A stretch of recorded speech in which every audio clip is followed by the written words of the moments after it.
Lembra? Do jeitinho que você estava fazendo, tava bom. Uhum.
1, 2, 3. 1, 2. Ah, tá. Vamos passar ela. Pode fazer. É consagração, tá? Consagração.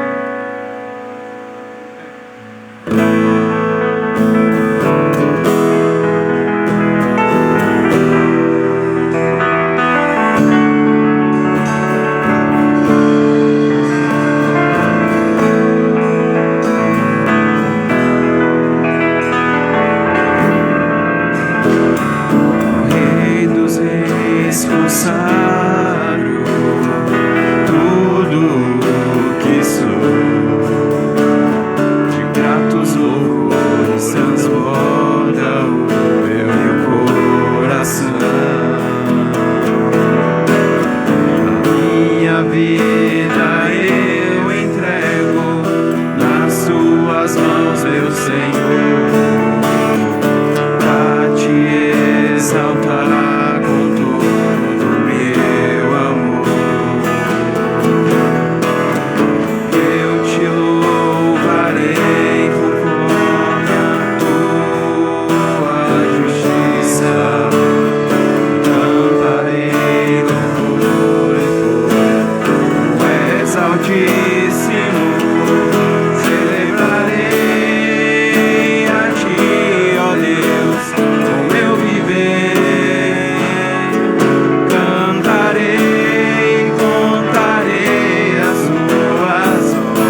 Essa hora a gente alcançou. Acho que ela tá tranquila.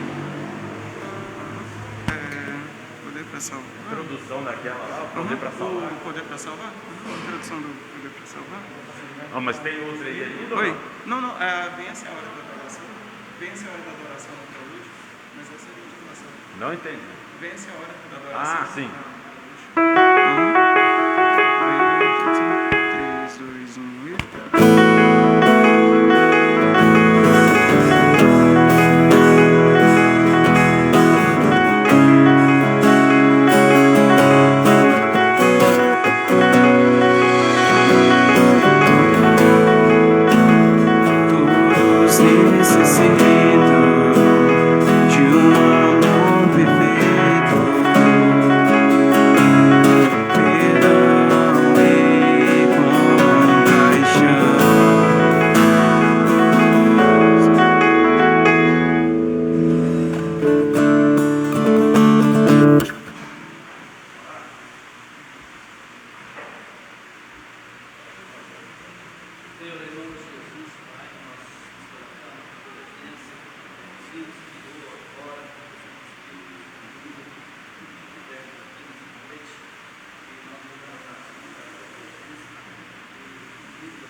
Vem,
Boa noite, irmãos. Graça e paz a todos.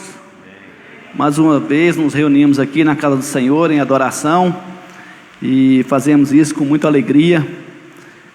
Quero saudar os irmãos que estão em casa também, que possam ser abençoados no poder de Jesus. Quero te convidar para abrir a palavra de Deus no Evangelho de Mateus, no capítulo 8.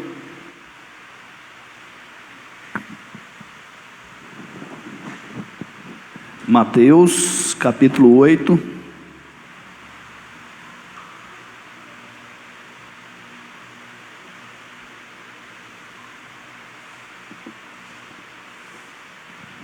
Diz assim a palavra do Senhor: Quando ele desceu do monte, grandes multidões o seguiram. Um leproso, aproximando-se, adorou-o de joelhos e disse: Senhor, se quiseres, pode me purificar. Jesus estendeu a mão, tocou nele e disse: Quero, seja purificado. Imediatamente ele foi purificado da lepra. Em seguida, Jesus lhe disse: Olhe, não conte a ninguém, mas vá, mostre-se ao sacerdote e apresenta a oferta que Moisés ordenou para que sirva de testemunho. Esse texto, eu gosto muito desse texto, porque às vezes a gente olha muito a cura que aconteceu e divulga mais a cura. É claro que a gente entende isso, mas esse texto, o leproso, ele traz algo que chama muita atenção da gente. Ele vai em direção àquele que realmente poderia curar, e as palavras dele definem muito bem isso. E ele sabia quem é que podia mudar a vida dele. Ele sabia quem tinha autoridade para isso. Ele conhecia Jesus, ele sabia que Jesus tinha capacidade para fazer isso. Ele fala: Senhor, se quiseres, o Senhor pode me curar. Se quiser, o Senhor tem poder para isso. E Jesus disse: eu quero. Então ele adorou o Senhor, entendeu que ele poderia fazer isso, e Jesus mostrou que ele tem autoridade sobre as doenças, sobre as enfermidades. É bonito da gente ver isso, porque a gente vai ver lá quando Jesus disse que toda autoridade foi dada no céu e na terra. Cada etapa da vida de Jesus, a gente vai vendo que isso vai se cumprindo. Jesus tem autoridade nos céus e na terra mesmo.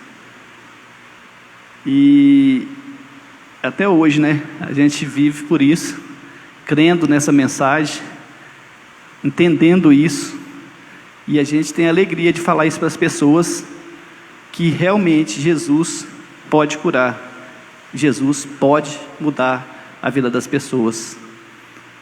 E a gente entende e clama a Jesus: Senhor, se quiseres, o Senhor pode fazer isso ou pode fazer aquilo na minha vida também, porque Jesus continua da mesma forma operando até hoje, e nós temos essa alegria de saber disso.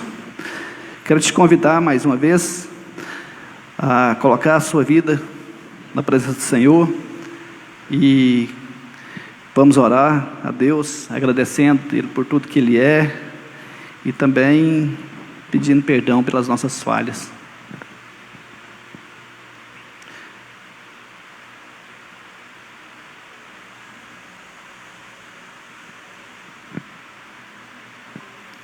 Senhor, nós queremos te agradecer ao Senhor pela liberdade que o Senhor nos concedeu, porque éramos escravos e hoje temos a liberdade, Pai, de adorar ao Senhor.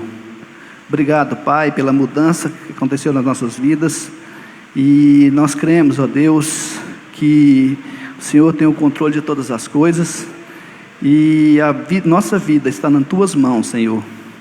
Nós queremos te pedir perdão pelas nossas falhas, pelos defeitos que temos, e que nós possamos, Pai, realmente estar descansando no Senhor, Pai, porque o Senhor é o nosso refúgio, o Senhor é a nossa fortaleza, Deus.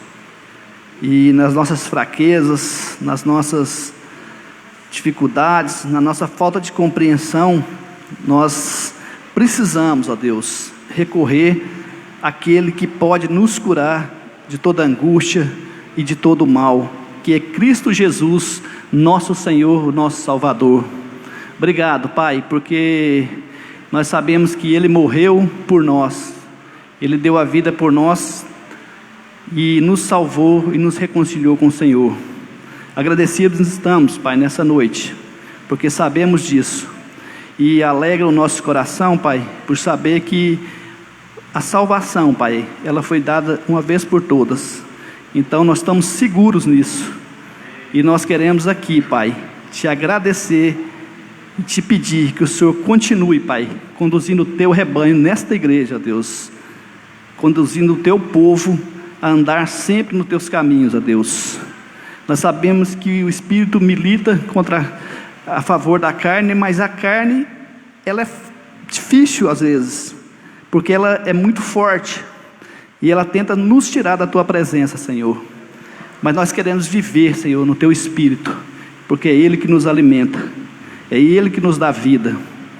E assim, ó Deus, nós te pedimos que o Senhor cuida sempre de nós, Pai, usa sempre de misericórdia conosco, e nós fazemos isso no nome santo, Pai, no nome poderoso de Jesus Cristo, o nosso Senhor, o nosso Salvador. Amém, Jesus. Glória a Deus. Amém. Meus queridos, a equipe de música agora vai ter a oportunidade, no primeiro cântico, se você quiser devolver dízimo de ofertas, tem a oportunidade. Oh, quão bom e agradável podemos estamos aqui louvando e agradecendo o nome do nosso Deus. Eu convido você para se coloque de pé, que juntos possamos louvar o nome dEle.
pois em ti eu quero ser.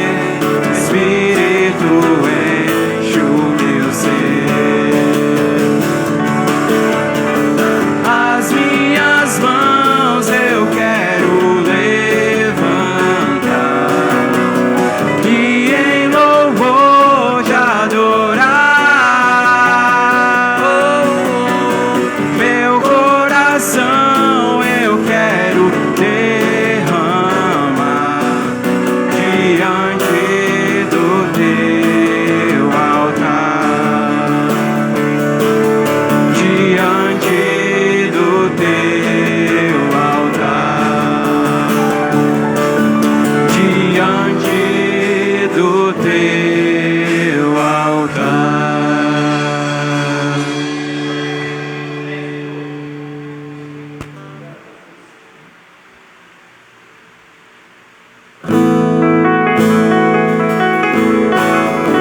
a morte venceu, sobre a morte venceu. Cristo move as montanhas e tem poder pra salvar, tem poder pra salvar, pra sempre toda salvação. Jesus a morte venceu, sobre a morte venceu. Vosso mundo vê brilhar a luz. Cantamos para a glória do Senhor Jesus. Cristo, vosso mundo vê brilhar a luz. Cantamos para a glória do Senhor Jesus. Cristo move as montanhas e tem poder pra salvar, tem poder pra salvar, pra sempre, autor da salvação. Jesus a morte venceu, sobre a morte venceu.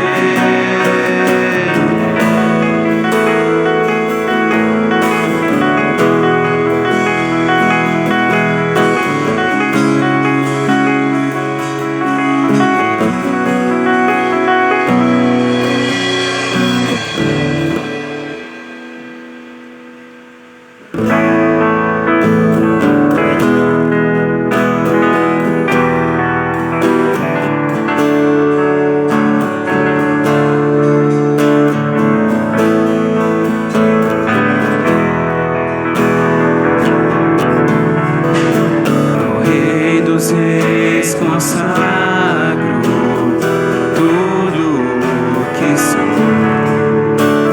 De cantas louvores transborda o meu coração. A minha vida eu entrego nas tuas mãos, meu Senhor, pra te exaltar em todo o meu amor. Eu te louvarei por toda a tua justiça. Cantarei louvores pois tu és altíssimo. Celebrarei a ti, ó Deus, com meu viver.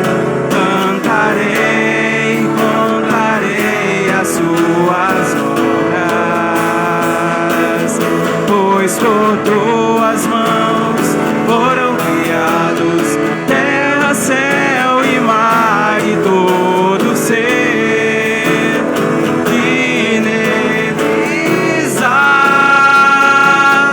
Toda a terra celebra a ti, cântico de júbilo, pois tu és o Deus Criador.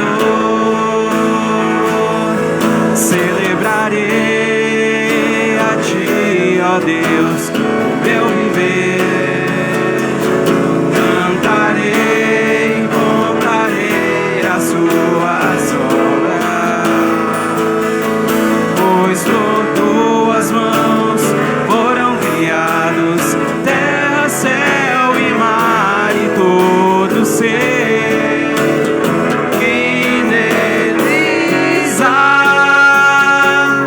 Toda a terra celebra a ti, cântico de júbilo, pois tu és Deus Criador,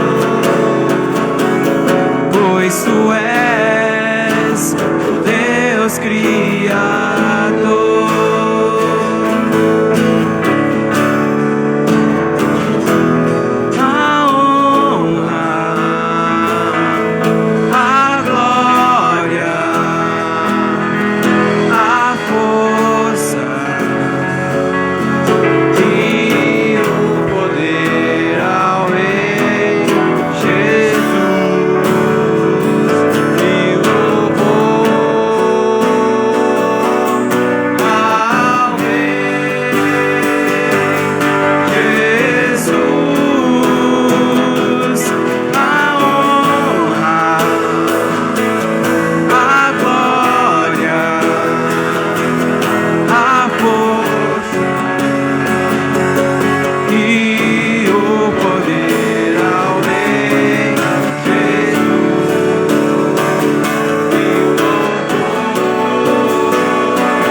Pai querido, nós agradecemos por mais essa oportunidade que o Senhor nos concedeu, estar aqui na Tua casa e louvar ao Teu santo nome.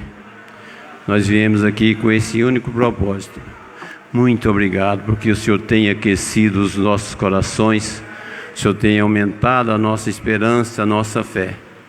Derrama sobre nós a Tua graça, o Teu amor e o Teu poder. Perdoe, Pai, os nossos pecados. É confiado nas Suas promessas, no Seu amor, que nós oramos em nome do Senhor Jesus. Podeis assentar.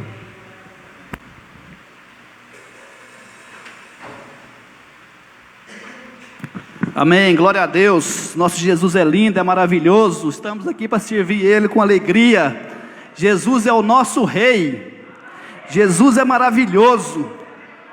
E nessa noite nós vamos ter mais uma vez a oportunidade de ouvir a palavra de Deus. E eu tenho certeza que isso vai encher os nossos corações. Que bênção poder estar aqui hoje nessa noite. Que alegria poder cultuar o Senhor. Quero convidar o pastor, as crianças, para vir aqui à frente.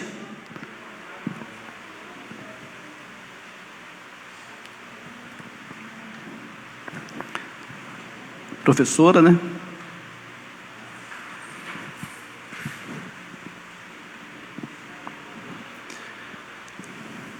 Vamos orar. Senhor, em nome de Cristo Jesus, nós colocamos agora, Pai, a vida do pastor Wagner na Tua presença, pedindo, ó Deus, que o Senhor derrama a Sua unção sobre ele, ó Deus, que o Teu Espírito possa conduzi-lo nessa pregação, Senhor, que o Senhor possa usá-lo para falar aos nossos corações nessa noite, e que nós possamos, Pai, compreender a mensagem do Senhor. Obrigado, Pai, pelo Teu Filho, que está aqui conosco, e tem o privilégio, Pai, de trazer essa mensagem hoje. Obrigado, Senhor. Obrigado também pelas nossas crianças, que vai aprender também ali na salinha, e vai ser guardado também no coração delas. Louvado seja o nome do Senhor, Pai. Agradecemos pela vida das professoras, e Te pedimos, ó Deus, sempre que o Senhor usa de bondade conosco. E nós Te pedimos, Pai, e nós declaramos todo o nosso amor ao Senhor, Pai. E fazemos isso no nome santo e poderoso daquele que deu a vida por nós, Cristo Jesus, nosso Senhor e o nosso Salvador. Amém, Senhor Jesus.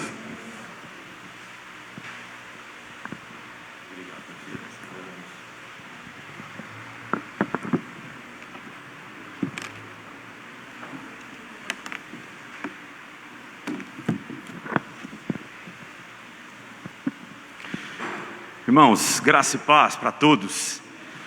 Boa noite. Que o Senhor continue nos abençoando, como até aqui já tem se feito presente de maneira abundante. Que agora, por meio da palavra dEle, sejamos então instruídos por Ele, fortalecidos na nossa fé, agraciados pela sabedoria que provém diretamente do nosso Senhor.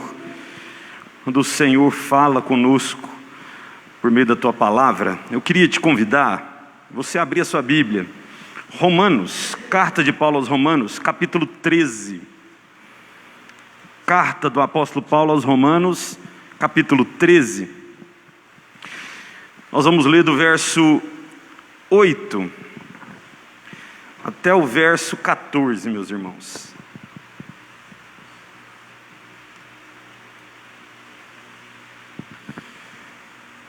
Carta de Paulo aos Romanos, capítulo 13, do verso 8 ao verso 14.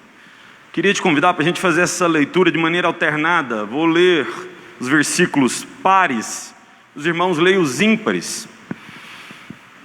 A palavra do Senhor diz assim: a ninguém fiqueis devendo coisa alguma, exceto o amor, com que vos ameis uns aos outros, pois quem ama o próximo tem cumprido a lei.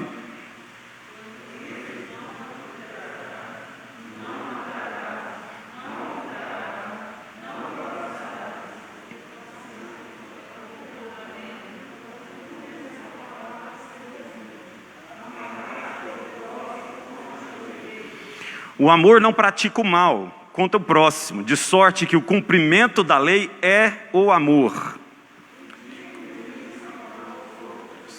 Desconheceis o tempo, já é hora de vos despertardes do sono, porque a nossa salvação está agora mais perto do que no princípio cremos. Vai alta a noite e vem chegando o dia. Deixemos, pois, as obras das trevas e revistamo-nos das armas da luz.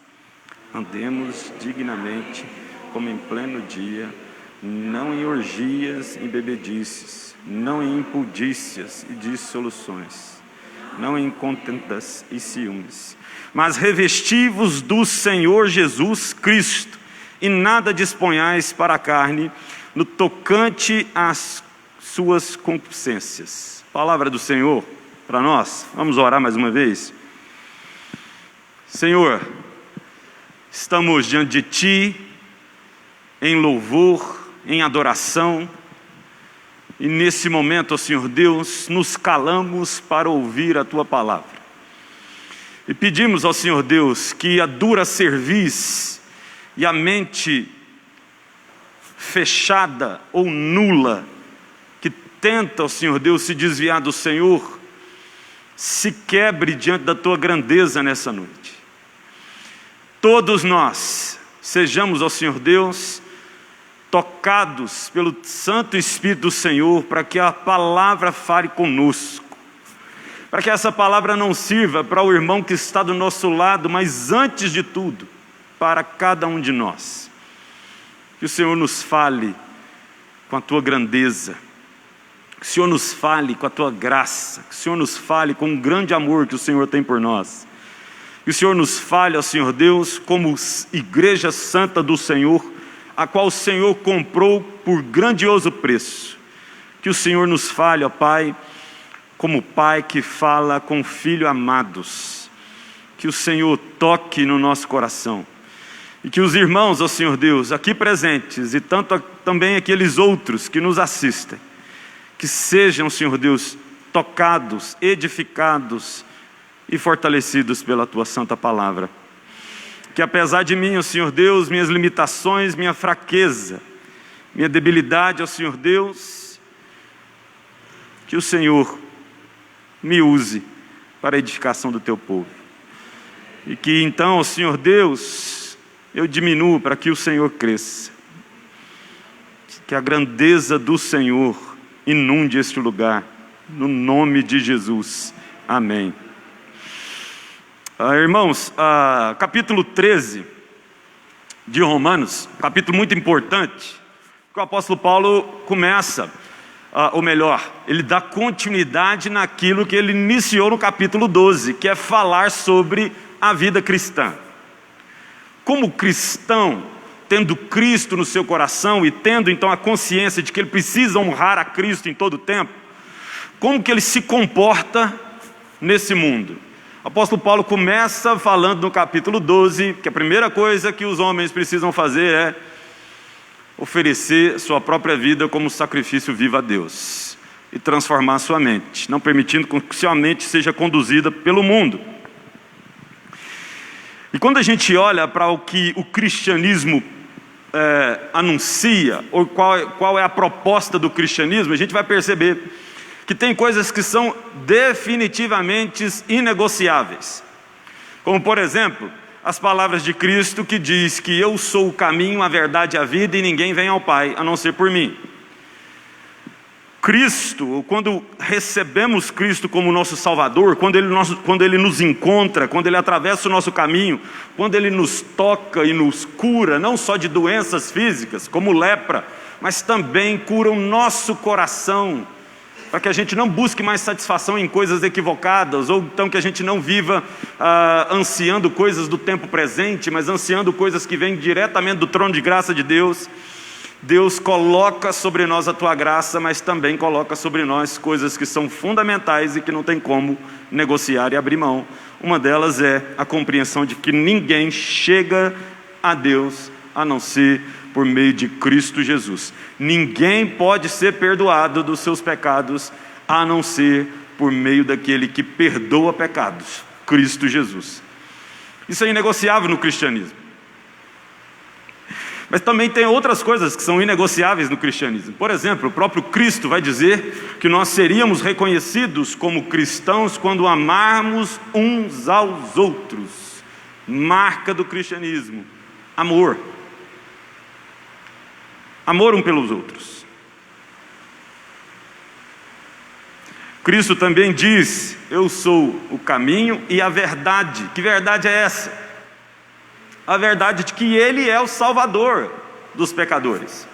A verdade que Deus enviou Ele, o seu próprio Filho, para salvar pecadores. Essa verdade também é inegociável. Mas a verdade do amor também é. Inclusive, Cristo veio ao mundo porque Deus amou o mundo de tal maneira que enviou o seu Filho. Aqueles que receberam desse amor agora precisam viver em amor. É isso que o apóstolo Paulo começa a falar agora, no capítulo 13, do verso 8 até o verso 14. O cristão precisa amar a Deus sobre todas as coisas e ao próximo como a si mesmo. Esse amor, então, deve nos levar à obediência a Deus, e em obediência a Deus, amamos ao próximo.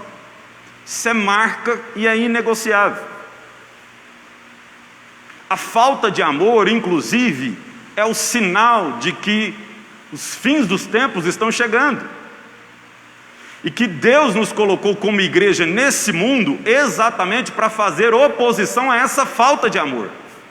Por isso, a ordem de Cristo: amai uns aos outros, e nisto sereis reconhecidos que sois meus discípulos. Nós, como igreja, somos aqueles que estão freando a falta de amor nesse mundo.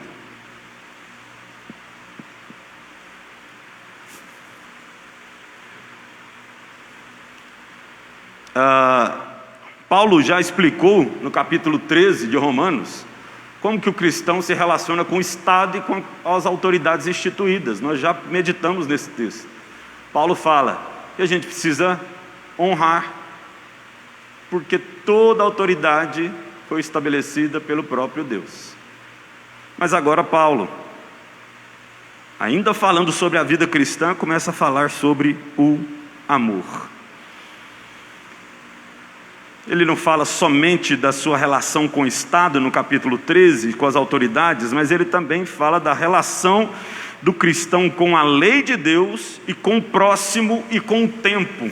É sobre essas três coisas que eu queria meditar com os irmãos hoje: o cristão e a sua relação com a lei de Deus, com o próximo e com o tempo. Paulo nos ensina lições riquíssimas aqui nesse texto. E a primeira lição que a gente aprende é: não deva a ninguém, mas saiba que sempre estarás em dívida no que diz respeito ao amor. Se você ler o verso 8, mais uma vez, você vai chegar a essa conclusão: a ninguém fiqueis devendo coisa alguma, exceto o amor com que vos ameis uns aos outros, pois quem ama o próximo tem cumprido a lei. Eu não sei se você percebeu, mas o versículo 7, anterior ao versículo 8, Paulo termina falando do cristão e sua relação com o Estado, dizendo: não deva, pague. Pagai a todos o que lhe é devido, a quem tributo, tributo, a quem imposto, imposto, a quem respeito, respeito, a quem honra, honra. E agora ele começa, versículo 8, falando sobre o amor, dizendo para a gente, ele continua o texto. Lembre-se que essas divisões do texto aqui não existem na carta do apóstolo Paulo. É a Sociedade Bíblica do Brasil que dividiu o texto para a gente entender os temas que estão sendo tratados. Mas na carta do original do apóstolo Paulo não tem divisão. Portanto, ele está falando da vida cristã. E assim como a gente não deve dever nossas autoridades, pagar impostos, tributos e honra a quem precisa ser dado honra, ele está dizendo que na nossa relação com outras pessoas que não sejam autoridades, a gente também não deve ficar devendo a ninguém, a não ser o amor. Eu tenho certeza que você já, em alguma ocasião, você já escutou aquela piadinha que diz assim: você crê em Deus? Então Deus lhe pague. Essa é uma expressão que, mesmo sendo uma piada, ela expressa uma má compreensão daquilo que é o cristianismo. O cristianismo diz que é preciso pagar as contas. E é interessante pensar em por que o apóstolo Paulo está falando disso aqui: a ninguém fiqueis devendo coisa alguma. Quando ele está escrevendo para uma igreja que está na capital de Roma, do Império Romano, onde todas as coisas e o comércio fluíam e aconteciam. É muito provável que tenha alguém dentro da igreja, ou algum cristão que pense que não tenha que pagar suas dívidas, exatamente pelo fato dele não ser um cidadão dessa terra, mas um cidadão celeste. Ou seja, Deus lhe pague. O apóstolo Paulo já começa dizendo: não deva a ninguém.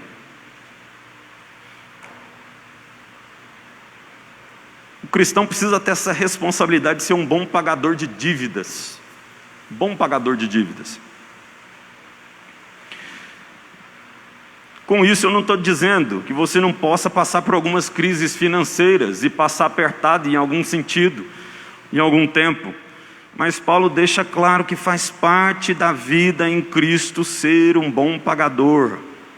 A ninguém fiquei devendo coisa alguma. Porém, o apóstolo Paulo diz que a gente vai sempre ser devedor de uma coisa, que é o amor. Sempre, nunca vamos conseguir quitar essa dívida. E lembre-se que no verso 7 ele está falando da dívida ou pagar os impostos às autoridades, mas agora parece que ele desce para um nível um pouco mais popular. Ele está falando das nossas relações interpessoais sem ter figuras de autoridade envolvidas, mas é no nosso relacionamento de irmão, de parentes, de conhecidos, de amigos. Não fiquei devendo nada a ninguém a não ser o amor. Paulo não está querendo dizer que você não tenha que amar as pessoas. Ele está querendo dizer que mesmo que você a ame com todo o potencial que há em você, você ainda vai chegar à conclusão que amou pouco. Mesmo que você faça tudo o que você possa, ainda você vai ser enquadrado no SPC divino. Você vai estar em dívida nesse sentido. Quer ver prova disso? A casa que experimenta o luto. Quando alguém morre, normalmente você encontra as reflexões que são feitas: eu deveria ter amado mais, eu deveria ter investido mais tempo. Ou então, quando no final de tudo, no final da vida, as pessoas prestam homenagem a um morto, refletindo que, enquanto era vivo, muito provavelmente não prestamos essa homenagem. Então, o apóstolo Paulo vai mostrar para a gente que tem uma coisa na qual a gente nunca vai conseguir pagar a dívida de maneira perfeita, e esse algo é o amor. Exceto o amor com que ameis uns aos outros. A ninguém fiquei devendo a única dívida que nos é permitida contrair, a dívida do amor.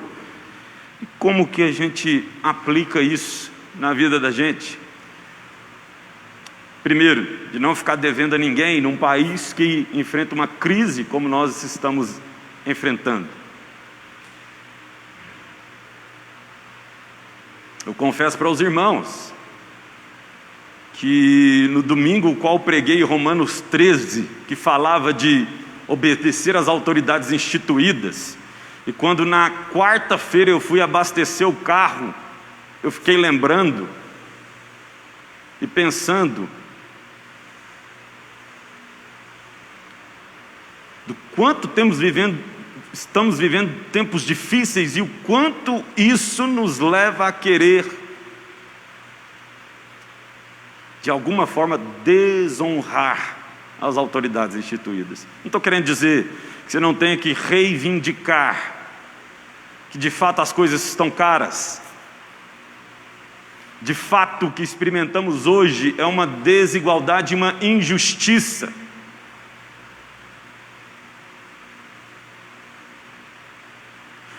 como reivindicar sem desonrar?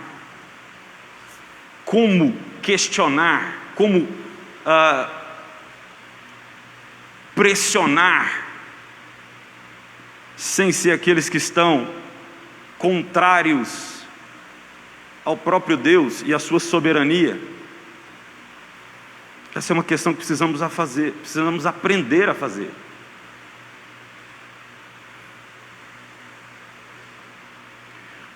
Num tempo em que o amor tem esfriado, como amar? No tempo em que cada vez mais nós amamos menos, como ouvir as palavras de Paulo e entender que a gente sempre vai estar em dívida no que diz respeito ao amor, mas ele não está nos desencorajando a buscar e a lutar por amar mais as pessoas. É preciso sondar o nosso coração, meus irmãos, para enxergar se de fato nós não devemos ou ficamos devendo porque estamos protelando o pagar, ou se a gente se acostumou a andar endividado, ou se você entra numa dívida porque você sabe que daqui 4, 5 anos, sei lá, ela vai caducar. Ou então quando você tem a oportunidade de pagar, mas você não o faz, porque você almeja alcançar, sei lá, ou realizar um sonho que você tem projetado há tanto tempo. Quem de nós aqui nunca escutou uma história de alguém que estava devendo e foi viajar para a praia ao invés de quitar a dívida? Quando o apóstolo Paulo fala, não fiqueis devendo coisa alguma, ele está dizendo isso para a gente. Não interessa qual seja a circunstância, você precisa estar lutando para que essa dívida seja quitada. E quando ele fala que a gente nunca vai conseguir quitar a dívida do amor, ele não está dizendo para você desistir de amar, pelo contrário. Se você sabe que nunca vai conseguir quitar, você tem que correr atrás o máximo, para que essa dívida se torne o menor possível. O menor possível.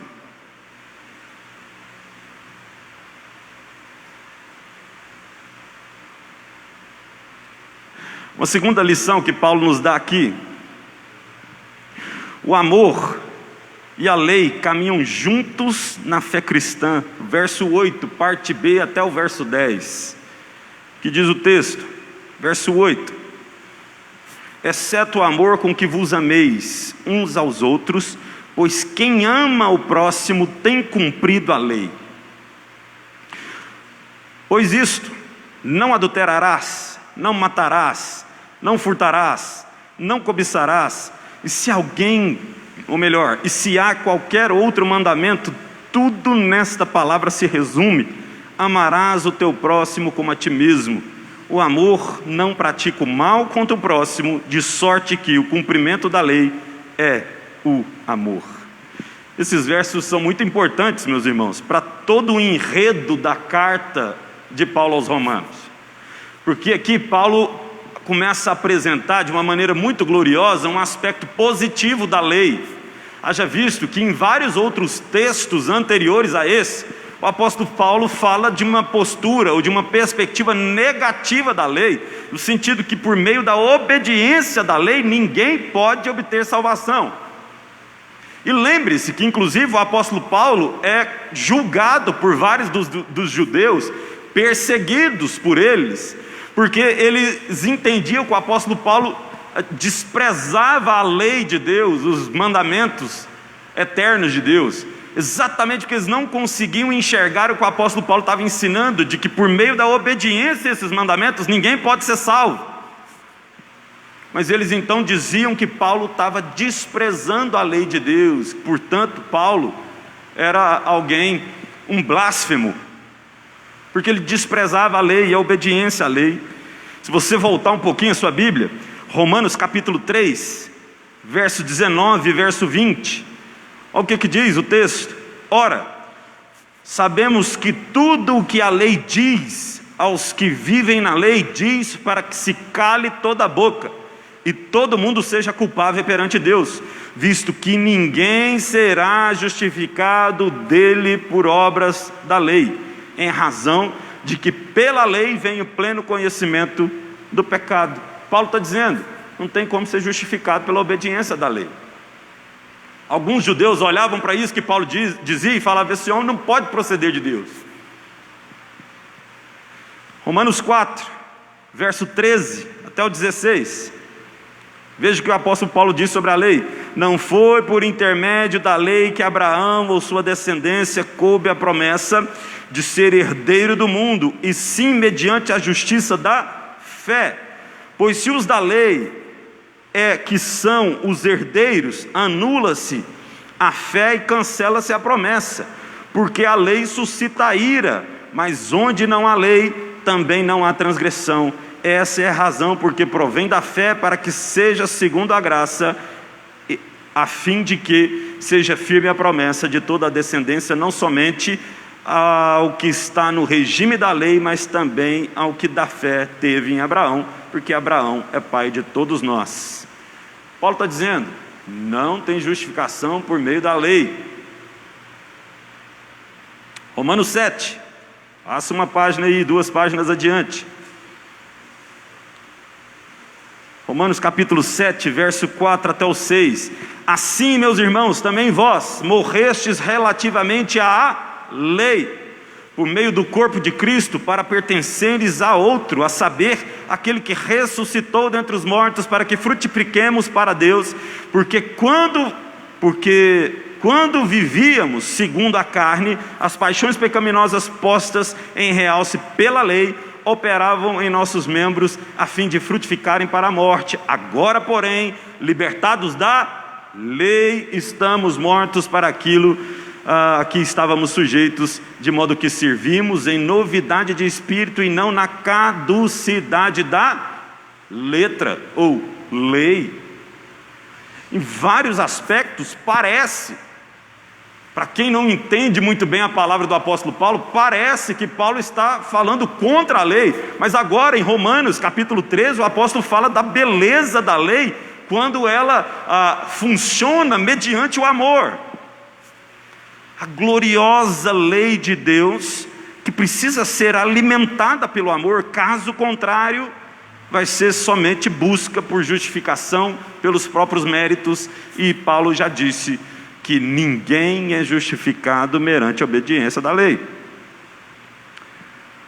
O cristão recebe, por meio do amor de Deus revelado em Cristo Jesus, o combustível que nos impulsiona a caminhar em obediência a Deus. O amor de Deus por nós nos constrange a levar uma vida de obediência à lei. Tudo é movido pelo amor. É pelo amor com que Ele nos amou que nós somos levados a expressar o nosso amor a Ele, guardando a lei. Jesus Cristo já havia dito isso. Aqueles que têm os meus mandamentos e os guarda, este é o que me ama. Amor. Então aquilo que o apóstolo Paulo tinha dito antes a respeito da lei, que parece que a lei se tornou ineficaz, caduca, ele agora mostra o real sentido da lei.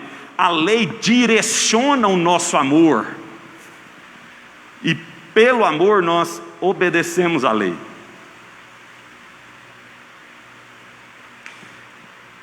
E aqui ainda cabe a gente destacar 3 coisas. O amor e a lei, elas estão lado a lado, elas caminham juntas. E a primeira coisa que eu queria te destacar aqui nesse texto, pelo menos nesse segundo ponto, é quem é o meu próximo. É interessante isso aqui, porque a Bíblia, nesse sentido, o verso 8, ele nem mostra com tanta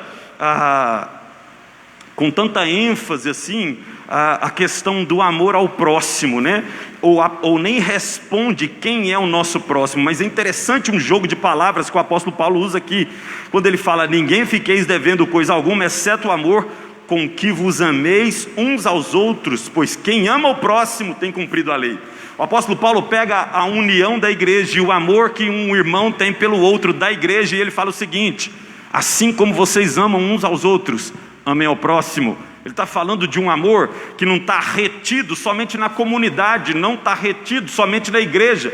Quem é o nosso próximo? Essa, inclusive, é a pergunta do intérprete da lei, quando ele chega questionando Jesus, esperando que Jesus vai responder uma coisa errada. E Jesus diz para ele assim: que diz a lei? E ele fala: ama seu Deus de todo o coração, de toda a sua mente, e ao próximo como a ti mesmo. E ele pergunta de novo, Jesus pergunta de novo para o cara: e aí, como que você interpreta isso? Eu tenho que amar.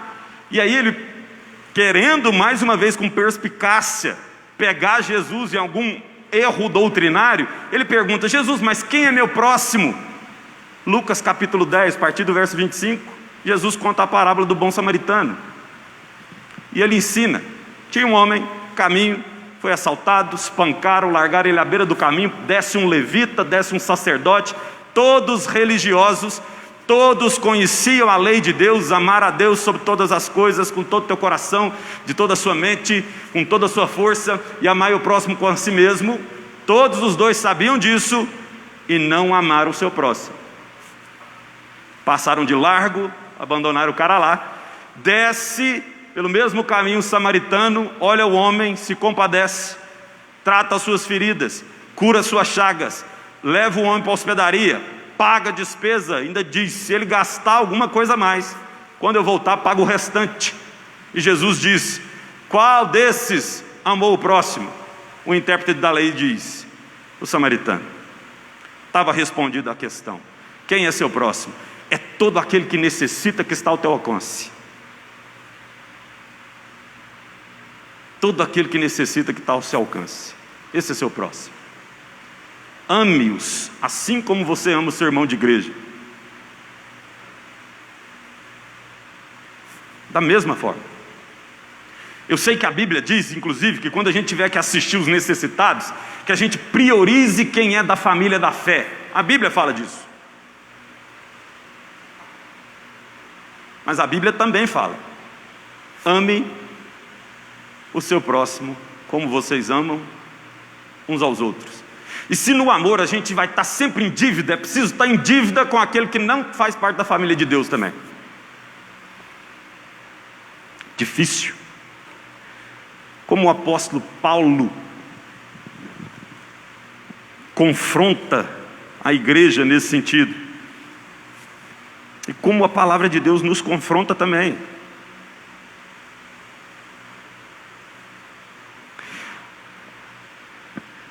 Quem é o nosso próximo? É todo aquele que necessita, que está ao nosso alcance. E não adianta tentar se esconder, porque em todo lugar que formos, tem alguém que necessita. Pode ser que não seja de dinheiro, mas que necessita de uma palavra, de um ombro amigo, de ouvidos. Esses dias conversava com os irmãos aqui da igreja, uma menina do 7º ano da escola. Os pais nem sequer suspeitavam o que ela estava tramando. Numa noite disse que estava bem, foi deitar, tomou 40 cápsulas de um comprimido. Quem é o nosso próximo? Quando se vive numa sociedade onde cada vez menos amamos, fica difícil enxergar quem são os necessitados. A gente precisa lutar contra isso. E louvado seja Deus, porque Deus, na sua palavra, por todos os textos, em quase todos os textos, Deus vai nos chamar para cuidar dos necessitados. Uma segunda coisa a destacar aqui: a relação entre a lei e o amor ao próximo. Você também prestou atenção no texto, pois quem ama o próximo tem cumprido a lei. E então o apóstolo Paulo começa a apresentar uma sucessão de mandamentos. E se você conhece já essa perspectiva, né, de que os mandamentos foram entregues em 2 tábuas, né? Uma tábua era dos mandamentos referentes à sua relação com o próprio Deus, os 4 primeiros deles, e os 6 últimos mandamentos da segunda tábua era sua relação com o próximo. O apóstolo Paulo começa a listar isso aqui. Ele não lista de maneira exaustiva, de maneira que ele lista de um por um dos mandamentos, e nem na ordem que está lá em Êxodo capítulo 20 ou Deuteronômio capítulo 5, mas ele fala em alguns aspectos de uns que são muito importantes para mim e para você, para a gente entender que essa lei ela funciona com amor. Quais são os mandamentos? Não adulterarás, não matarás, não furtarás, não cobiçarás. E se qualquer algum outro mandamento, tudo nessa palavra se resume: amarás ao teu próximo como a ti mesmo. Ele começa dizendo: quem ama o próximo cumpre a lei. Depois ele cita a lei. Depois ele fala a consequência de uma vida em amor. Mas vamos entender algumas coisas aqui.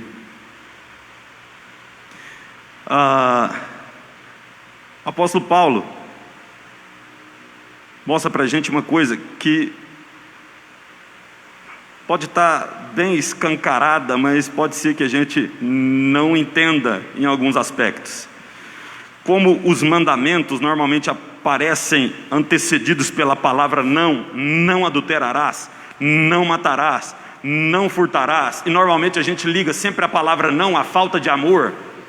Quem diz não para a gente, normalmente a gente pensa que essa pessoa nos ama menos. Pode ser que a gente deixe de perceber a riqueza dos mandamentos e de como o amor está conectado nisso, principalmente quando a gente olha somente para o texto de maneira isolada, porque Deus começa a listagem dos 10 mandamentos dizendo: porque eu sou o Deus que te tirei da terra do Egito. Amor.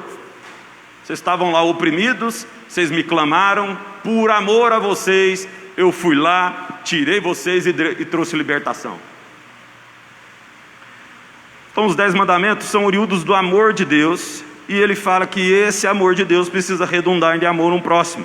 Porque quem ama, não entra num relacionamento de adultério. Quem ama, não cobiça a mulher do outro. Quem ama, não trai a sua própria esposa. Quem ama não destrói o casamento de um outro. Quem ama não mata, mas preserva a vida do outro. Ou faz de tudo para que o outro seja bem sucedido. Jesus Cristo diz que se você odeia alguém, já cometeu assassinato. Se você trama contra essa pessoa, você está literalmente praticando um assassinato.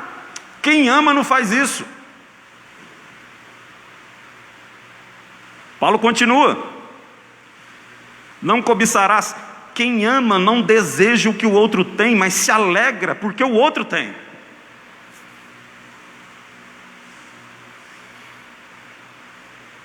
Perceba como que a lei, ela precisa estar permeada de amor.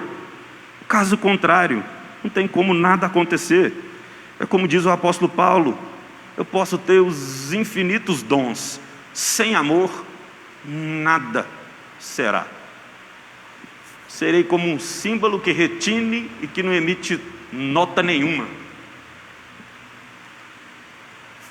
Sem amor, não adianta. John Stott fala o seguinte, quando ele está falando sobre a lei e sobre o amor: o amor e a lei necessitam um do outro. O amor necessita da lei para orientá-lo, e a lei necessita do amor para inspirá-lo.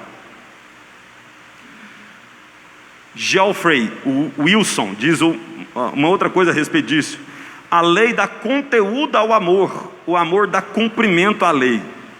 A lei prescreve a ação, mas é o amor que constrange ou motiva a realização da ação envolvida. É porque eu amo que eu não adultero. É porque eu amo que eu não dou falso testemunho a respeito das pessoas. É porque eu amo, que eu não cobiço. É porque eu amo, que eu não tiro os bens do outro. Ou não roubarás, como diz o mandamento. Literalmente isso que o apóstolo Paulo está dizendo aqui. A última coisa que eu já até falei é a consequência desse amor, verso 10. O amor não pratica o mal contra o próximo. Aquele que experimenta, ou aquele que vive no amor de Deus, entende que não deve praticar o mal contra o próximo. E lembre-se que o apóstolo Paulo já falou disso aqui. O apóstolo Paulo já falou dessa relação de amor no verso 9 do capítulo 12. Leia lá. O amor é sem hipocrisia. Detestai o mal, apegando-vos ao bem. Amai-vos cordialmente uns aos outros, com amor fraternal, preferindo honra e dando honra uns aos outros. No zelo não sejais remidos, sejais fervorosos de espírito, servindo ao Senhor. Regozijai-vos na esperança, sede pacientes na tribulação, na oração perseverantes. Compartilhai as necessidades dos santos, praticai a hospitalidade, abençoai os que vos perseguem, abençoai e não amaldiçoeis. Alegrai-vos com os que se alegram, chorais com os que choram. Tende o mesmo sentimento de um para com os outros. Em lugar de serdes orgulhosos, condescendei com o que é humilde. Não sejais sábios aos vossos próprios olhos. Não tornei a ninguém mal por mal. Esforçai-vos por fazer o bem perante todos os homens. Se possível, quando depender de vós, tende paz para com todos os homens. Não vos viguei a vós mesmos, amados, mas dai lugar à ira, porque está escrito: a mim me pertence a vingança, e eu retribuirei, diz o Senhor. Pelo contrário, se o teu inimigo tiver fome, dá-lhe de comer, se tiver sede, dá-lhe de beber, porque fazendo isso, amontoarás brasas vivas sobre a sua cabeça. Não te deixes vencer do mal, mas vence o mal com o bem. Amor. Só é possível fazer isso se houver amor. Quem ama não faz mal ao próximo, não desonra ao próximo. Quem ama não desonra pai e mãe. Quem ama o próximo não trama, não amaldiçoa, não deseja a derrota. É isso que o apóstolo Paulo está dizendo.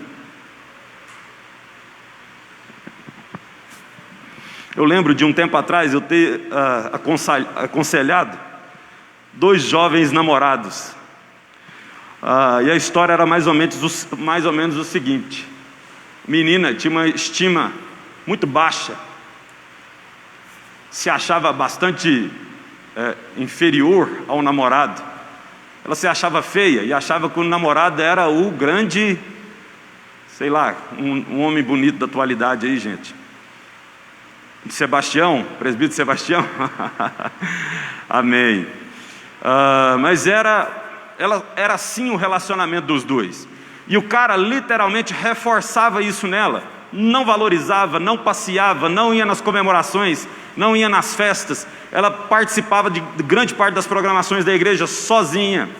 Até que um dia ela decidiu dar um basta. E ela falou: acabou, não vou ficar mais nesse relacionamento onde eu sou totalmente desprezada. Não há amor nisso. Ela sofreu um perrengue. Lembro de por várias vezes ela falar: eu não vou conseguir. E aí depois que ela decidiu terminar, o garoto veio me procurar. Mas como que isso pode estar acontecendo? E não sei o que, não sei o que. E eu falei para ele: talvez seja a hora de você mudar, né? E aí, passado uma semana, ele me procurou de novo, com 1 Coríntios capítulo 13 na mão, que diz assim: o amor tudo sofre, o amor tudo crê, o amor tudo suporta e tudo espera. E ele falou o seguinte: esse versículo aqui vai se cumprir na minha vida. E eu, no meu pensamento, disse para ele: vamos ver até quando você vai aguentar. Porque quem nunca tinha amado aquela menina não ia suportar, não ia esperar, nem ia sofrer. Não deu 15 dias, a fila tinha andado. Sabe por quê, meus irmãos? Porque esse amor de 1 Coríntios 13 é o padrão de excelência de Deus. E lembra que o apóstolo Paulo disse que sempre vamos ficar em dívida no que diz respeito a amar. O que precisamos fazer para aprender ou para colocar em prática esse amor pelo próximo, que precisa ser como Romanos, ou melhor, como 1 Coríntios 13, é alimentarmos do amor que Deus tem por nós. Fora disso, não vamos chegar nem aos pés de 1 Coríntios capítulo 13. Sabe por quê? Porque a nossa natureza não está disposta a sofrer tudo que tenha para sofrer por amor. Mas o nosso Senhor fez. Foi vexado, foi ridicularizado, e por alguém que sequer correspondia ao amor que ele oferecia. Nosso Senhor tudo espera e tudo suporta. Inclusive, nos esperou quando a gente estava no vil procedimento. Fico até pensando como o Senhor me esperava, até que eu de fato entendesse o amor dele por mim.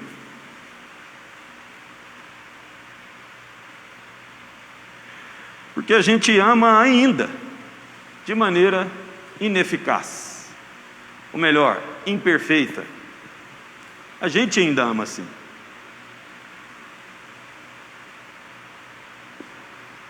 A gente ama assim irmão da igreja, que a gente sabe que ele está em recuperação, que ele está em obras. A gente ainda ama com reservas. Quem dirá aquele que está lá no mundo, que a única obra que tem nele é a do maligno? Mas Paulo fala: assim como vocês se amam, amem o próximo. Quem é o próximo? Todo aquele que necessita, que está ao nosso alcance. Consequência do amor é não praticar o mal contra o próximo. Por fim, o apóstolo Paulo nos ensina uma outra coisa com que a gente tem que aprender a se relacionar, que é o nosso relacionamento com o tempo. Do verso 11 ao verso 14, o apóstolo Paulo começa a falar do tempo. Olha o que ele diz: e digo isso a vós outros, que conheceis o tempo, já é hora de vos despertardes do sono, porque a nossa salvação está agora mais perto do que quando no princípio cremos. Vai alta a noite e vem chegando o dia, deixemos, pois, as obras das trevas e revistamo-nos das armas da luz. Andemos dignamente, como em pleno dia, e não em orgias, bebedices, não em impudicícias e dissoluções, não em contendas e ciúmes, mas revesti-vos do Senhor Jesus Cristo, e nada disponhais para a carne no tocante às vossas concupiscências. Paulo está falando aqui de que a vida cristã também engloba em saber como utilizar o nosso tempo. A primeira lição que o apóstolo Paulo nos mostra aqui é que o tempo revela sinais. Verso 11: digo isso a vós outros que conheceis o tempo. Se é possível conhecer, é porque tempo dá informações. Dá informações. E eu não sei se você se lembra, mas em Gênesis capítulo 1, verso 26 até o verso 31, Deus fala de como Ele criou os homens à sua imagem e semelhança, e de como Ele ordenou aos homens que no tempo governasse sobre a criação. E Ele diz uma coisa muito impressionante no verso 31, que por várias vezes a gente lê e esquece, ou deixa de prestar atenção, porque a gente acha que o mais importante é termos sido criados à imagem e semelhança de Deus. Mas lá no verso 31 ele fala que houve dia e noite. Sabe o que ele está dizendo? O tempo começou a rodar. Vocês que estão aí, que foram criados à minha imagem e semelhança, é para vocês multiplicarem, governarem a terra e subjugar os animais. E o tempo começou a rodar. É hora de trabalho. Inclusive, é a segunda coisa que o apóstolo Paulo diz para a gente. Olhe para o tempo emite sinais. O que estamos vendo hoje? O que a igreja de Roma contemplava naqueles dias? Que o apóstolo Paulo diz essas palavras, o que eles viam, o que eles conheciam a respeito do tempo. Conheceis o tempo, já é hora de despertardes do sono. Segunda coisa que o apóstolo Paulo fala, não é tempo de dormir, não é tempo de descansar, não é tempo de ficar parado. Vocês conhecem o tempo, o que tem acontecido, o que o tempo tem mostrado a cada um de nós. Se o tempo tem mostrado que a gente tem esfriado no que diz respeito ao amor, não dá para continuar quieto, não dá para continuar sem amor. Precisamos remar contra a maré nesse sentido. Não é tempo de dormir. Segunda coisa que o apóstolo Paulo fala, tendo o discernimento do que está por vir, daquilo que está por acontecer, não dá para ficar dormindo. É tempo de endireitar as veredas. Inclusive, quando o apóstolo Paulo fala que não é tempo de dormir, ou despertas, ó tu que dormes, ele está falando da possibilidade de Cristo voltar, inclusive, hoje após o culto, ou amanhã. E se você não endireitou as suas veredas, e você está dormindo, pode ser que não dê mais tempo. Aprenda a se relacionar com o tempo. Terceira coisa que o apóstolo Paulo diz aqui, é tempo de crescer, verso 11 até o verso 12. E digo isso a vós outros que conheceis o tempo, já é hora de vos despertardes do sono, porque a nossa salvação está agora mais perto do que quando no princípio cremos. Vai alta a noite, vem chegando o dia, deixemo-nos, pois, as obras das trevas, revistamo-nos das armas da luz. Olha que coisa mais gloriosa que o apóstolo Paulo faz aqui. Ele fala do tempo, da mesma forma que Gênesis capítulo 1, verso 31 fala. E teve dia e houve noite. Ele está falando, vai alta a noite e vem chegando o dia. O tempo está rolando, está passando. O dia do Senhor está cada vez mais próximo. A cada minuto chegamos mais perto do dia de nos encontrarmos com o nosso Salvador. O dia está passando. Vai a alta noite e vem chegando o dia. Portanto, deixemo-nos as obras das trevas e revistamo-nos das armas da luz. Olha o tanto que é impressionante isso. É para a gente abandonar as obras da terra, das trevas, e tomarmos sobre nós armas para a nossa luta. Como diz inclusive o presbítero Célio no início, na abertura, as vontades da carne, elas são grandes, e a gente precisa do que para resisti-las? Armas de luz. Veja o contraste, vontade ou desejos das trevas, abandonar isso para trazer sobre nós armas e armas de luz. É tempo de crescer. A nossa salvação está agora mais perto do que quanto nós cremos lá no passado. Paulo não está falando de uma salvação progressiva, que ele está falando o seguinte: você foi salvo lá, tudo certo. Quando você conheceu a Cristo, Cristo entrou aqui dentro, você fez a sua declaração de fé, Cristo passou a habitar em ti, foi salvo de maneira plena. Mas dia após dia, depois daquele dia, você se aproxima do seu encontro com o seu Salvador, quando de fato será a plenitude da salvação, de modo que a gente não vai ter mais o pecado habitando dentro de nós, plenamente santos, plenamente livres. É tempo de crescer. Não dá para continuar, ou não dá para viver uma vida de torpeza, de sono. É preciso despertar. E por fim, quarta coisa que o apóstolo Paulo explica aqui, é tempo de transformação. Aprenda a se relacionar com o tempo nessa perspectiva. O tempo dá sinais. Olhe para o que está acontecendo hoje. Decida endireitar suas veredas.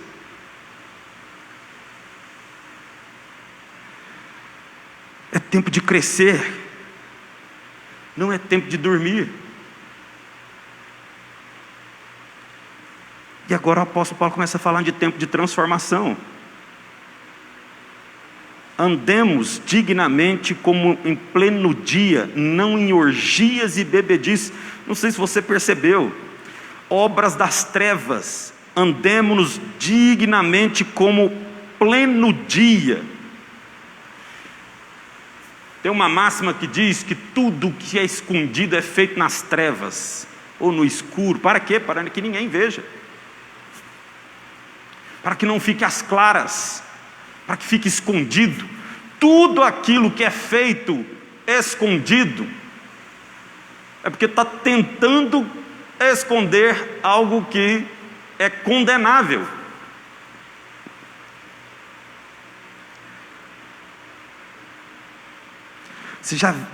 Quem é pai já experimentou isso, né? Quando o seu filho vem para você falar que fez uma coisa de errada, você já viu como que ele vem te contar isso?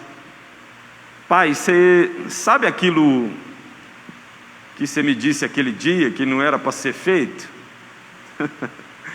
O olharzinho vem tristonho, o semblante é todo contrito. Isso é trevas. Tenta esconder aquilo que foi feito de errado. Em contraste, o apóstolo Paulo está falando, cara, transforma a sua vida em Cristo, de maneira que se as obras das trevas saem, e agora você começa a andar de maneira digna, como quem anda debaixo do sol do meio-dia, onde não precisa se esconder as coisas. Você não está mais em orgias, em bebedices, não está sendo movido por desejos sensuais, que é o que significa a palavra impudicícias, ou dissoluções, ou contendas, ou ciúmes. Você não precisa se esconder. Revista-se de Cristo, transforme, permita com que Cristo transforme a sua vida, para que você não tenha que viver mais escondido, enclausurado, com medo da luz. Revista-se então do Senhor. É o que o apóstolo Paulo termina dizendo. Revista-se do Senhor Jesus Cristo, e nada mais entregue à carne e as suas concupiscências. Paulo nos ensina basicamente duas coisas aqui, meus irmãos, nesse texto. Ame o próximo e não perca seu tempo. Inclusive, essas duas coisas podem caminhar de maneira bem próxima. Você pode estar perdendo a oportunidade de amar o próximo, e pode ser que você não tenha tempo de amá-lo como deve. Pode ser que o tempo chegue ao fim. Então, visto tudo que foi falado hoje aqui, é necessário fazer duas perguntas: quem, quanto, como você tem amado? Três perguntas, na verdade, né? Quem, quanto e como você tem amado? O que você tem feito com o seu tempo? Você tem crescido? Ou você já entrou na dança do entretenimento? Tem tanta coisa que não tem tempo de perceber que o tempo, ou melhor, tem tanta coisa que eu não tenho mais tempo. Essa conclusão pode ser dura demais. Deus nos está chamando hoje, meus irmãos, para esse despertamento. Amor. Amor. E aproveite o seu tempo. Aproveite o seu tempo. A Bíblia, eu sei que a Bíblia também fala que há tempo de descansar, há tempo para todas as coisas nessa terra. Mas a Bíblia também fala: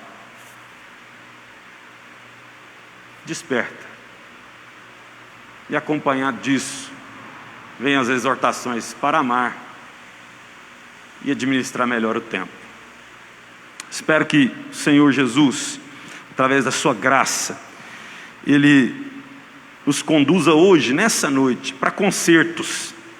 Se é por falta de amor, que em Cristo tenhamos a solução para esse problema. Se é porque nós não temos remido o nosso tempo, que o Senhor também nos dê condições de resolver esse problema hoje. O que eu queria era só que nós orássemos clamando a Deus para que Ele toque no nosso coração nesse sentido. Você pode fechar seus olhos? Ó Deus, Tu és Deus maravilhoso, e que pelo Teu grande amor nos chamou para a salvação. E nessa noite, ó Senhor Deus, nós ouvimos sobre um amor que precisa, Senhor Deus, que precisa ser a característica marcante das nossas vidas. Nós chegamos aqui à conclusão, por meio do texto, que como amamos uns aos outros, irmãos em Cristo, precisamos amar aqueles que necessitam. Ó Pai, não meça esforços, que o Espírito Santo tenha liberdade no nosso coração, para nos levar a viver assim, numa busca verdadeira, por lutar contra esse desejo egoísta que temos, de cuidarmos somente da nossa própria vida. Ó Pai, nós estamos aqui para ser os vigilantes da vida uns dos outros, mas queremos ser aqueles que amam uns aos outros. O Senhor nos assista, nos dê a oportunidade de fazer isso, Pai. Cerque, Senhor Deus, a nossa vida com Teu cuidado, para que a gente possa viver isso de maneira gloriosa. Que a gente possa ser bênção na vida uns dos outros, mas também daqueles que não fazem parte do povo de Deus. Todo necessitado que estiver ao nosso alcance, nós clamamos ao Senhor, nos dê condições de ajudá-los.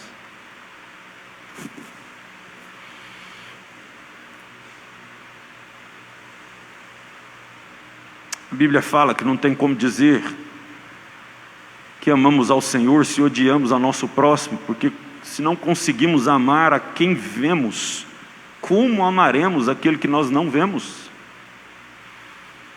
Nós precisamos, ó Senhor Deus, que o Senhor nos visite com o amor que procede do Senhor, para que a gente possa então ser transformado de glória em glória, para vivermos, ó Senhor Deus, aquilo que o Senhor ensina. E que diariamente, ó Senhor Deus, na nossa caminhada, aqui nessa terra, a gente se lembre daquilo que o Senhor ensinou, respondendo à pergunta: quem é o nosso próximo?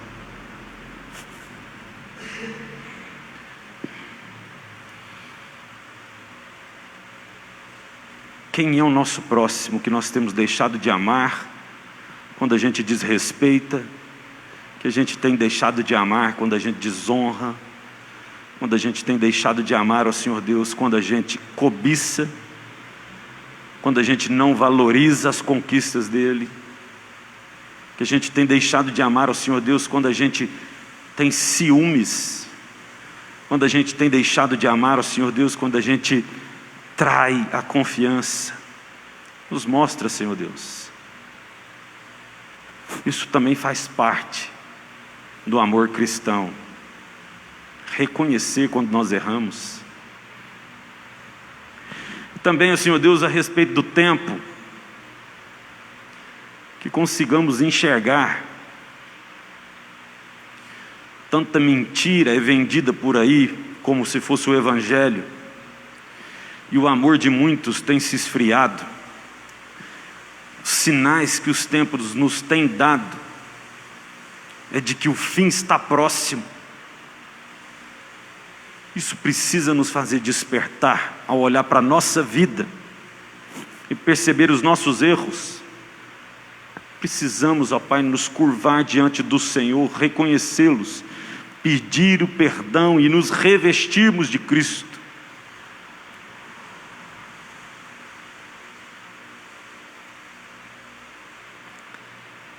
Que esse tempo, ó Senhor Deus, no qual aguardamos o Senhor, a sua volta, seja tempo em que nós frutifiquemos.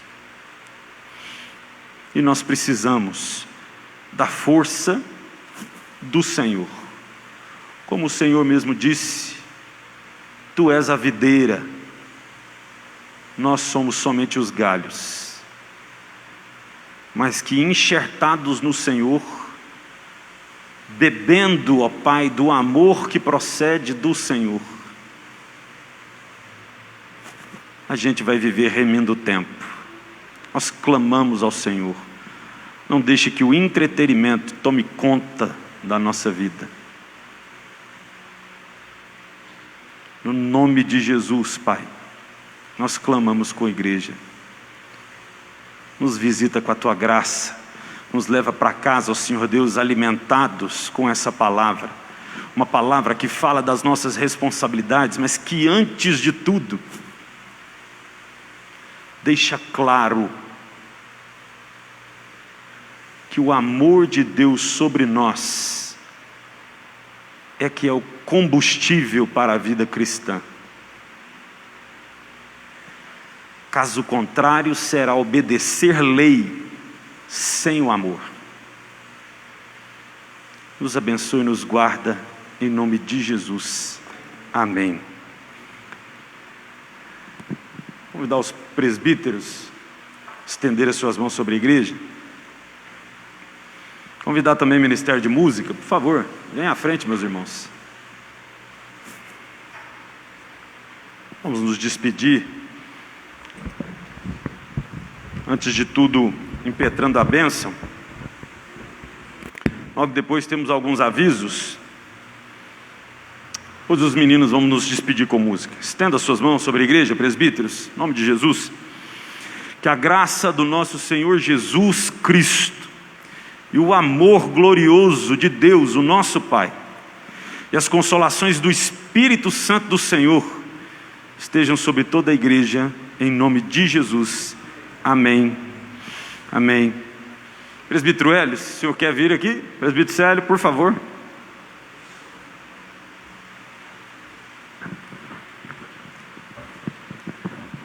Só alguns avisos aqui, mas já é rotineiro, né, na verdade. Reunião de oração. Nós começamos a reunião de oração na segunda-feira. Começa às 7 horas. Antes da reunião de oração, a gente vai andar pelo bairro um pouco. A gente vai visitar algumas... Na verdade, o nosso objetivo é visitar umas bocas de fumo aí para conversar com o pessoal, ver se eles começam a ter uma caminhada com Cristo. Hoje mesmo eu estava conversando com um rapaz e ele falou assim para mim: cara, por que eu não dou conta de largar de beber? Por que eu não consigo? Eu saio de casa para comprar um pão, eu volto bêbado. Eu saio de casa para ir para a igreja, no meio do caminho, eu paro e volto bêbado. Eu sempre volto bêbado para casa. Eu estava falando para ele que ele precisa de Jesus. E precisa ter uma sequência, precisa de continuar caminhando com Jesus. E para caminhar ele precisa de aprender. Ele precisa de aprender a ter disciplina. Então o nosso objetivo é cuidar das pessoas. E mesmo, eu te convido a vir, mas mesmo se você não vier, eu peço que você ore por esse projeto. Porque é uma luta muito, muito dura. É um confronto muito duro. E quarta-feira nós temos reunião de oração, às 19h30, e durante a semana nos cultos, convida as pessoas. É isso.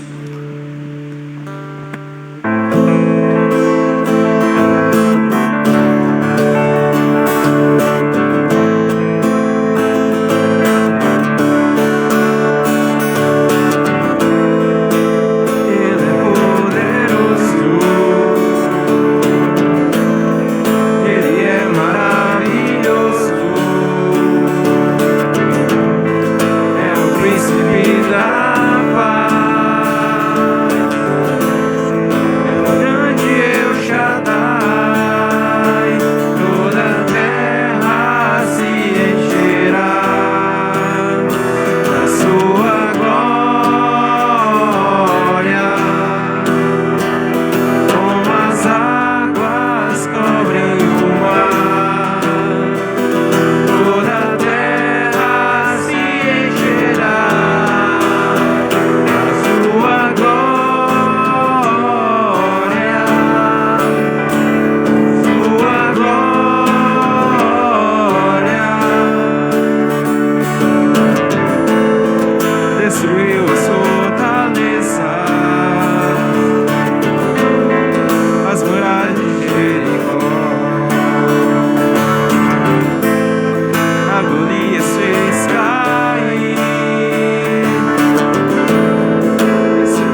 apenas